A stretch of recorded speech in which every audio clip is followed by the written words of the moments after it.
Sungguh menyedihkan, inilah pesan terakhir Sayyidina Husain sebelum dipenggal dan wafat di Karbala.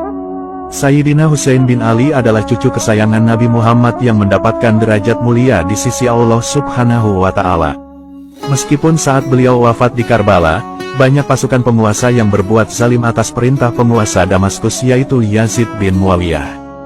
Tentu sangatlah zalim ketika seorang cucu Nabi ditombak, dipanah, ditebas, dipenggal kepalanya, bahkan tubuh beliau diinjak-injak sampai menyatu dengan tanah. Belum puas, tubuh yang sudah tak bernyawa masih diarak ramai-ramai keliling kota. Namun, ada suatu keajaiban sebelum dan sesudah Sayyidina Husain syahid di medan Karbala.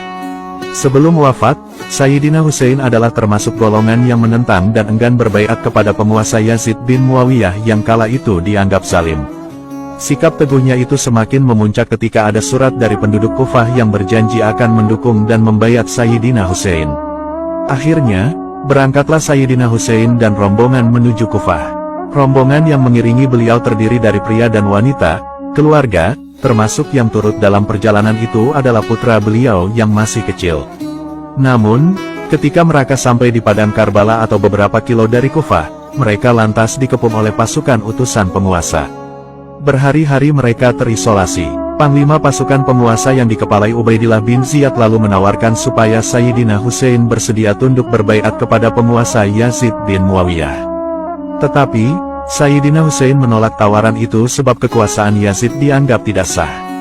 Pasalnya, Zaid dan ayahnya sudah merebut kekuasaan Khalifah Ali bin Abi Thalib yang tak lain ayah Sayyidina Husain. Sikap kokoh Sayyidina Husain ini lantas menyulut api peperangan. Tepatnya pada tanggal 10 Muharram tahun 61 Hijriah, sesudah mengerjakan sholat subuh, Sayyidina Husain keluar dari tendanya. Beliau lalu menunggangi kuda kesayangannya. Namun, tiba-tiba beliau melihat pasukan penguasa yang sudah mengepung di sekeliling beliau. Sayyidina Husain lalu menatap pasukan pengepung dan berpidato sangat indah serta menyentuh hati. Beliau berkata, "Lihatlah nasabku, pandangilah siapa aku ini, lantas, lihatlah siapa diri kalian. Perhatikanlah, apakah halal bagi kalian untuk membunuhku dan menciderai kehormatanku? Bukankah aku ini putra dari anak perempuan nabimu? Bukankah aku ini anak dari wasi dan keponakan nabimu yang pertama kali beriman kepada ajaran nabimu? Bukankah Hamzah sang pemuka para syuhada adalah pamanku? Bukankah Ja'far yang akan terbang dengan dua sayap di surga itu pamanku? Tidakkah kalian mendengar kalimat yang viral di antara kalian, bahwa Rasulullah berkata tentang saudaraku dan aku, keduanya adalah pemuka dari pemuda ahli surga? Jika kalian percaya dengan apa yang aku sampaikan, dan sungguh itu benar karena aku tak pernah berdusta. Tapi jika kalian tidak mempercayaiku, maka tanyalah Jabir bin Abdullah Al-Ansori, Abu Said Al-Hudri, Sa'al bin Sa'd, Zaid bin Arqam, dan Anas bin Malik yang akan memberitahu kalian bahwa mereka pun mendengar apa yang Nabi sampaikan mengenai kedudukan saudaraku dan aku. Tidakkah ini cukup menghalangi kalian untuk menumpahkan darahku?" Kata-kata indah ini sebagaimana tertulis dalam kitab Tarikh At-Tabari dan Bidayah wa Nihayah. Kemudian, pasukan penguasa Islam saat itu banyak yang sudah buta hatinya, dengan tega mereka menyerang Sayyidina Husain, keluarga, dan juga rombongannya. Tidak peduli pria, wanita dan anak-anak dibantai semuanya hingga tewas mengenaskan. Pasukan penguasa dengan tega meluncurkan panah, menombak, menyabetkan pedang kepada Sayyidina Husain dan pengikutnya. Sayyidina Husain yang sudah lemas tak berdaya lalu dipenggal dan diinjak oleh orang-orang zalim itu. Jeritan dan tangisan takbir menggema di padang Karbala. Semua orang yang keluar dari kemah terbunuh semuanya.